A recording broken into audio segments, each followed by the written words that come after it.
धन्यवाद सभापति जी। मैं सबसे पहले दाद देना चाहती हूँ इस बिल के टाइमिंग की कि अभी ईद की रौनक बुझी भी नहीं थी और हमारी जड़ों पर एक नया फरमान लाया गया। पहले उत्तर प्रदेश में मुसलमानों को नमाज पढ़ने पर रोक लगाई और फिर सौगात में ये बिल लाया गया। निसार में तेरी गलियों पे है वतन, जहाँ चली है रिवाजो गैर कि कोई ना सर उठाकर चल सके। मैं सभापति जी आपको ये बताना चाहती हूँ कि ईद के मौके पर एक विधवा महिला अपनी लड़की के साथ मेरे पास आई और उसने बताया कि वह एक वक्फ की प्रॉपर्टी में रहती है, वही उसके सर पर छत का काम भी करती है और उसकी रोजी रोटी भी वहीं से आती है। वो इस बिल को लेकर इतनी फिक्रमंद थी कि कहीं उससे वो उसकी संपत्ति ना छीन ली जाए।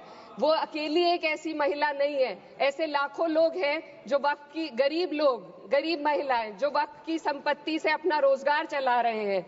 और ये जो वक्फ बाय यूजर क्लॉज के हटाने से लाखों वक्फ की जायदाद अपना स्टेटस खो देंगी और लाखों लोग इसी तरीके के लोग सड़कों पर आ जाएंगे।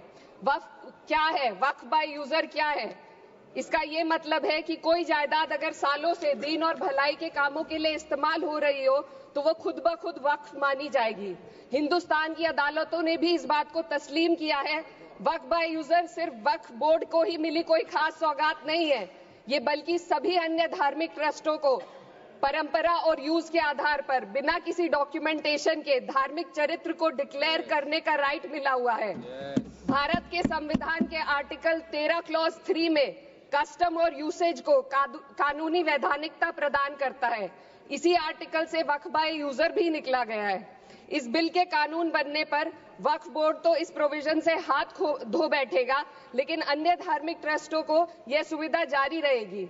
इससे भारतीय संविधान के आर्टिकल 14 और 15 का सीधा उल्लंघन है, जो धर्म और जाति के आधार पर भेदभाव और कानून के सामने सभी की बराबरी पर जोर देता है। मैं इसके साथ ये भी कहना चाहती हूँ कि सत्ता के लोग जो एक दूसरे की पीठ थपथपा रहे हैं कि वक्फ बाय यूजर का जो अमेंडमेंट इन्होंने दिया उसको एक्सेप्ट कर लिया गया है, लेकिन इनकी शरारत यह है कि उसके साथ ही एक ऐसा प्रोवाइजो इसमें शामिल किया गया जिसके आधार पर यह कहा गया है कि अगर कोई भी वक्फ की संपत्ति विवादित हो तो वो अपना वक्फ स्टेटस खो देगी। तो जो अमेंडमेंट इन्होंने दिया है जिसको एक्सेप्ट कर लिया गया है उसका कोई मतलब नहीं है, ये इनकी नीयत है जो साफ जाहिर हो रही है। सोने पर सुहागा एक काम और किया है, सरकार ने वक्फ की कानून के सेक्शन 107 को हटाकर लिमिटेशन एक्ट में 12 साल तक ही किसी के खिलाफ अदालत में जाने का प्रोविजन है। सेक्शन 107 में बोर्ड को लिमिटेशन एक्ट से राहत मिली हुई थी। वक्फ बोर्ड कभी भी अवैध कब्जाधारियों के खिलाफ अदालत जा सकता था। अगर ये सेक्शन ना हो तो अवैध कब्जा करने वाले लोग कानूनी प्रक्रिया का फायदा उठाकर वक्फ की प्रॉपर्टी को हड़प सकते हैं। अन्य धार्मिक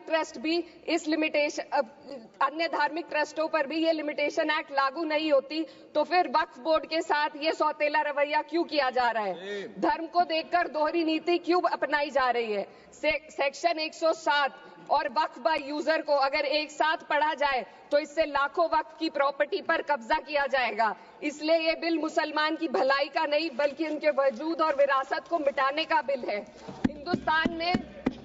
हिंदुस्तान में बहुत सारे धार्मिक ट्रस्ट हैं जिसमें उस खास मजहब के लोग शामिल होते हैं और उसका इंतजाम करते हैं, और ये बात समझ में आने वाली भी है क्योंकि जो व्यक्ति अपने मजहब के रीति रिवाज को जितना अच्छे से समझ सकता है किसी अन्य मजहब का व्यक्ति नहीं समझ सकता। आर्टिकल 26 क्लॉज 2 के तहत धार्मिक संप्रदायों को अपने मजहबी इदारों के एडमिनिस्ट्रेशन का हक देता है, लेकिन वक्फ बोर्ड के बारे में इसको उल्टा किया जा रहा है। Sir 2 minute sir please 2 minutes. सरकार इसे एक सेक्युलर बॉडी मान रही है और इसमें गैर मुस्लिमों को शामिल करने की बात कह रही है। आपके मुंह से सेक्युलरिज्म की बात सुनकर अच्छा लगा, लेकिन अगले ही पल ये भ्रम टूट जाता है क्योंकि आपको सिर्फ दान देने के लिए प्रैक्टिसिंग मुस्लिम का आपने क्लॉज डाला है, लेकिन बोर्ड में बैठने के लिए मुस्लिम होने की कोई आपकी क्लॉज नहीं है। तो इससे आपकी जो दोहरी नीति है वो साफ जाहिर होती है। ये वही सरकार है जिसने राम जन्मभूमि ट्रस्ट में ये लिख दिया कि जिला अधिकारी भी अगर होगा तो हिंदू होना चाहिए। कोई मुझे बताए कि वहां पर सेक्युलरिज्म का रस क्यों नहीं घोला गया? सर आखिर में मैं अपनी बात को खत्म करने से पहले महिलाओं का मुद्दा बार बार उठाया जा रहा है। सरकार का कहना है कि बोर्ड में मुस्लिम महिलाओं को रिप्रेजेंटेशन देंगे। इस कानून से पहले भी मुस्लिम महिलाएं बोर्ड में मेंबर रह चुकी हैं और मिनिमम 2 का प्रोविजन था, उससे ज्यादा भी हो सकती थी। सर, मैं ये कहना चाहती हूँ कि सरकार ने महिलाओं के लिए ऐसा कौन सा नया काम किया जिसका ढिंडोरा सरकार का हर सदस्य पीट रहा है। इस बात की तायीद अगर आपकी तरफ से कोई मुस्लिम महिला करती तो हम उसका यकीन भी करते, लेकिन अफसोस आपकी इतनी लंबी कतार में एक भी मुस्लिम महिला नजर नहीं आती है। सर,